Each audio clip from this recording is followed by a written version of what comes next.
us. We are going there. Joel Klatt, let's move to Ann Arbor, where Jim Harbagh and the Michigan Wolverines are still reeling from their blowout loss to Wisconsin over the weekend. After the game, Harbagh admitted his team was outplayed, outprepared, and outcoached. And if you look back over Harbaugh's record, it definitely wasn't the first time. Since taking over in Michigan, Harbagh has never beaten rival Ohio State. He's just 1-6 against ranked opponents on the road, 1-9 against top 10 teams, and 0-7 as an underdog. Joel, why aren't things working for Jim Harbagh the way we thought they would at Michigan? Well, I mean, to be honest, I thought they were working for a while. Basically until last year, the Ohio State game. They were working, you know, and they were avenging some of those losses even last year in kind of their revenge tour mode. And then Ohio State, you know, the kids say they stole their chain. Just like ripped it, you know, I mean, just like snatching. They did. And Debo. They took something that was more than just a win in that game away from Michigan, and I think that they took their identity away from them. Very similar to when Mike Tyson and Evander Holyfield finally got into a ring, right? And there was two sides. People were like, man, I'm still a Tyson guy. I'm an Evander guy. And there was that moment when you could tell Mike knew he couldn't beat him. And so what did he do? He bit his ear, right? You know, and there's that moment. It feels like that moment for Michigan right now. It feels like that moment where the towel was thrown in, they changed philosophies, they try to go to the spread offense, and it's not working. So all the chips went to the middle of the table, and they said, this is going to be boom or bust. We're going to change offenses, and we're going to be modern. And it went bust. And we saw that on Saturday. They were awful on Saturday. They got outrushed by 316 yards, 316, and they were 0 for 10 on third down. Urban Meyer calls it a lack of toughness. I agree with him. I've followed Michigan football since my head coach at Ball State was a longtime Bo Schembechler assistant. Our whole program's based off Michigan, so I followed Michigan. Colorado was the same with Bill McCartney. And I played for Gary Barnett, who grew up under Bill McCartney. So followed him since the mid-'80s. I've only seen that once. I saw a Brady Hoke team against Michigan State get completely out-toughed. I just saw Wisconsin do it.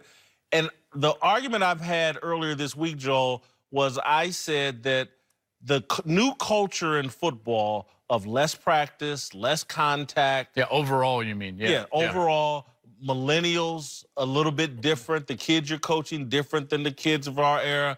That some coaches just haven't been able to adjust because the old school way was just like, hey, team's not tough. We're going to go for 3 hours, full contact, and we're just going to beat toughness into. You can't do that anymore.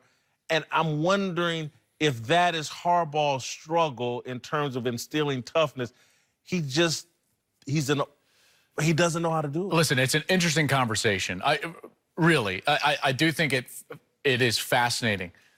I guess if I was quickly playing devil's advocate, Wisconsin's tough. You know, so I don't think that that's an... Some coaches some coaches can do it. Maybe it's more about the style in which you try to bring that toughness out than it is about just trying to instill toughness in this sport, period. Because, listen, Wisconsin was tough. And that offensive line was really good on Saturday. There are other teams that are able to be physical as well. I will tell you, I think the modern day one athlete, two style of football puts a bigger onus and a bigger emphasis on recruiting because it's not just about getting talent anymore. Because you used to be able to get talent and then you could shape them and mold them through, you know, hey, we'll send them out there for 3 hours. We'll do 2 a days, whatever it is. We can toughen up anybody. Just give me the skill and the talent requisite. Now, I think you've got to find the talent, but you've also got to find the right fit and the right kid to come to your program that is going to fit the style that you're trying to implore. Wisconsin certainly does that. Listen, all of their offensive linemen are from Wisconsin. You can tell they grow up wanting to look like Badgers, you know, and get down there in the trenches and get dirty. Yeah, it's interesting coming out of the NFL, going back to Michigan. I think one of the biggest issues people said was the white noise effect that he had in the NFL in terms of his messaging, how that kind of grew old at times, but that would play in college because of the turnover. The cycle of players, sure. Right, but when you see that chart and you start to see that they're not responding to adversity, they're not responding to big moments, that means this messaging is getting lost. My guess from the outside is looking at this. He's determined that he wants to be liked in a world where people need to be respected. And if you don't keep that healthy distance in the sport of football, think about all the people who have consistent results.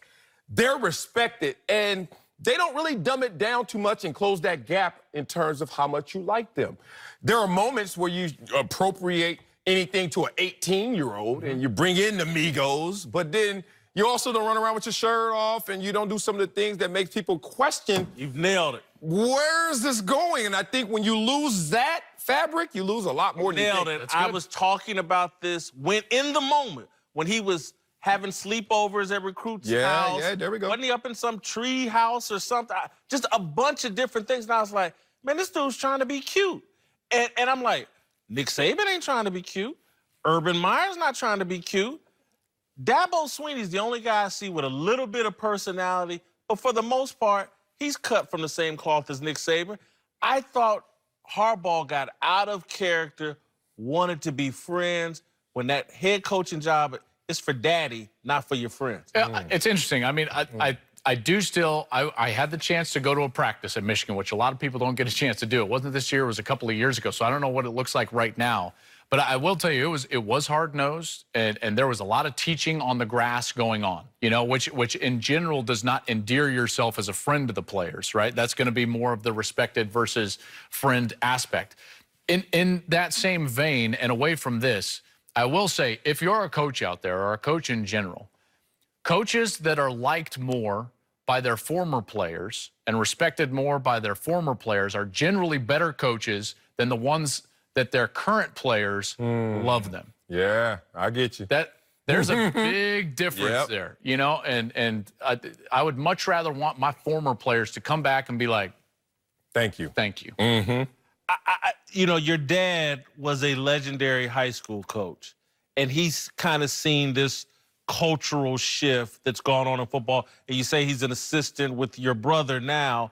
I just wondered, does he see a difference in young people and an approach that you have to take to get toughness out of them? Absolutely. So just to give you some background, my dad was a first lieutenant in the Marine Corps and fought in Vietnam, and he was a first lieutenant of an artillery division. And so when he became a coach in the 70s in the Denver area at Pomona High School in Arvada, Colorado, he ran it like a military operation. And he was an assistant, and then became the head coach. And it was militaristic in the sense that we had to have our shoes shined, helmets shined, you know, uniforms cleaned just to get on the bus. And we'd have, you know, inspection. You put the shoes out there. We would line up in double lines. We had the black line to start with where you couldn't cross the practice line. And so it was very regimented. There is no way you could run a high school football program like that now.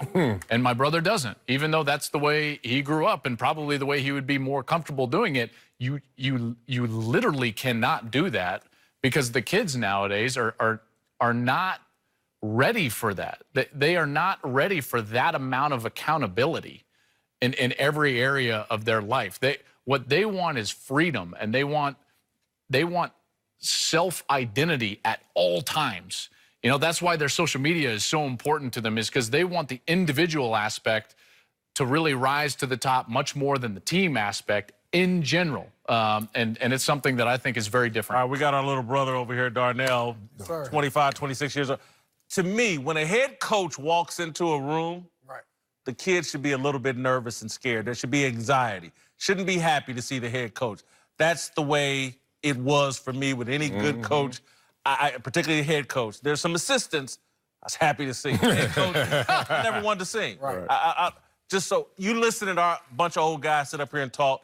Kids different now. What do they want from their head coach? Yeah, man, I think it varies. I mean, from my perspective, and Will, you know, coming from Warren Central High School, the tradition has stayed the same. We had that hard-nosed coaching throughout high school and in college as well. So I'm used to that same way. Like you said, when a head coach walks in, I'm standing up, I'm sitting up straight. I'm a little nervous because out of respect, you know, you don't want to you don't want to be too friendly with a head coach because, like Joe said, if the coach is too friendly with the players, it's not going to bring out that mentality that you really want your players to have. And I grew up, I feel like the same way you guys are describing right now.